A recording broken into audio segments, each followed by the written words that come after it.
Assalamualaikum warahmatullahi wabarakatuh. Sebelumnya perkenalkan nama saya Maryadi dengan NIM 25171. Perkenalkan, nama saya Muhammad Rian di Blog dengan NIM 25180. Saya Robi Agusta Putra dengan NIM 25068. Di sini kami akan menjelaskan proyek yang sudah kami buat, yaitu dengan tema platform manajemen hasil panen kakao berbasis digital. Nah, untuk fiturnya sendiri yaitu kami menampilkan jumlah stok tersedia, riwayat stok masuk dan keluar, dan juga notifikasi stok menipis, prediksi kapan stok akan habis, dan juga kami mencatat semua uang masuk dan juga uang keluar. Nah, mungkin saja kita akan langsung masuk ke tampilan webnya dan juga penjelasan kodenya. Di sini saya akan menjelaskan tentang kode HTML yang telah kelompok kami buat. Untuk yang pertama yaitu di sini kami membuat header yang menampilkan bagian header yaitu dengan H1 sebagai judul yaitu coding dan juga teks yaitu platform manajemen hasil panen kakao berbasis digital. Nah, kemudian di kode selanjutnya yaitu kami membuat div class app container yaitu sebagai kontainer utama. Nah, kontainer utama ini berisi sidebar atau menu dan juga isi halaman.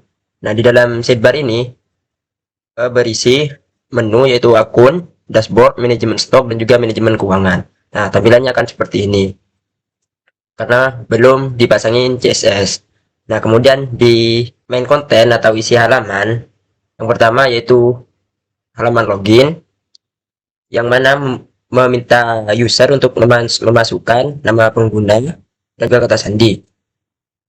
Nah, kemudian untuk yang kedua yaitu dashboard.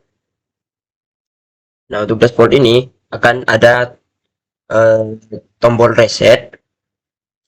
Tombol reset yaitu di mana semua data yang sudah diinputkan bisa langsung kita reset. Kemudian ada penjelasan singkat tentang coding dan juga foto dari kakao. Dan juga akan menampilkan stok tersedia, saldo keuangan, dan status dan prediksi. Nah, untuk tampilannya seperti ini. Nah, kemudian di halaman selanjutnya yaitu ada pencatatan stok kakao.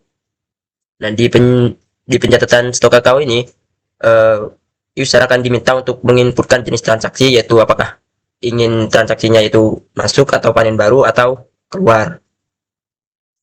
Nah, kemudian user diminta untuk memasukkan jumlah yaitu dalam kilogram. Nah, kemudian akan ke tombol catat stok yaitu untuk submit jenis transaksi dan juga jumlah tersebut. Nah, nanti ketika sudah diisi dan disubmit akan keluar yaitu riwayat stoknya. Nah, kemudian ada riwayat. Nah, kemudian untuk pencatatan keuangan. Nah, kemudian untuk ada pencatatan keuangan yang berisi yang dimana user juga dimintai sama seperti pencatatan stok tadi yaitu jenis transaksi, apakah itu uang masuk atau uang keluar, dan juga nominal dan juga keterangan. Misal seperti ketika kita keterangannya uang keluar yaitu untuk membeli kakao, membeli bibit kakao. Nah, kemudian di sana juga ada tombol button. Di sana juga ada tombol submit yaitu catat keuangan. Nah, kemudian juga sama yaitu ada riwayat keuangan yang mana ketika kita sudah menginputkan semua keuangan tadi, nah itu akan tercatat otomatis. Nah, di sini adalah file CSS-nya. Jadi di CSS ini mengatur style atau gaya dari web kami yang dibagi dengan beberapa bagian. Yaitu bagian pertama itu secara universal. Jadi di sini mengatur warna dari tampilan web. Untuk warnanya kita menggunakan coklat dan putih untuk warna utamanya. Terus juga margin dan padding 0. Terus juga kita mengatur di sini ada jenis font. Selanjutnya ada header utama. Di sini ada banner gambar, backgroundnya, terus ada judul, nama website, terus juga tulisan di bawah judul. Selanjutnya ada struktur layout dan sidebar navigation. Nah, di sini mengatur layout secara keseluruhan, keseluruhan web ini, dan juga sidebar. Jadi kalau misal kita menggunakan tampilan desktop, dia langsung berubah ke sidebar navigasi ini. Di sini ada beberapa tombol untuk menuju ke masing-masing page. Nah, selanjutnya itu ada bagian single page application, di mana di sini itu mengatur saat kita berpindah halaman atau ke page, dia tidak membuka web baru, jadi dia di web yang sama tanpa ada memuat ulang website. Dan juga kita menambahkan menambahkan animasi saat baru muncul, yaitu masuk ke atas sedikit dan juga fade in. Selanjutnya di bagian dashboard, di sini mengatur layoutnya secara keseluruhan di dashboard. Di sini ada informasi intro, perkenalan, dan juga di sini menggunakan grid untuk panel-panel yang di sini. Jadi dia bisa menyesuaikan lebar layar. Jadi kalau misal kita tampilan desktop, maka dia akan melebar seperti ini. Dan juga jika layarnya sempit, dia akan berubah menjadi seperti ini. Selanjutnya ada untuk styling form dan panel. Di sini mengatur berapa panjang inputan dan juga label ya. Dan beberapa panel-panel di sini. Seperti ini kita atur background, padding, border radius, dan lain-lain. Selanjutnya ada styling untuk tombol.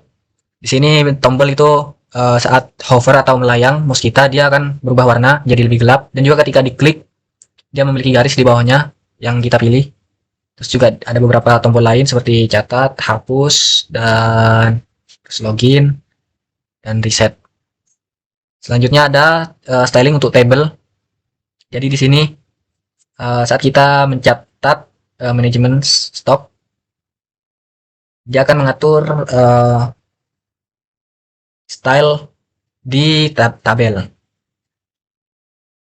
Selanjutnya ada responsive media queries, mobile optimization, di mana ini mengatur penyesuaian tergantung device pengguna. Jadi kalau misal pengguna menggunakan handphone atau layar yang sempit, dia akan seperti ini tampilannya. Navigasinya ada di atas, terus panel-panelnya juga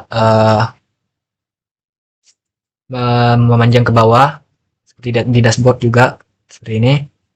Sedangkan kalau kita menggunakan tampilan desktop, dia akan melebar ke samping, dan juga navigasinya berpindah ke sidebar di samping ini.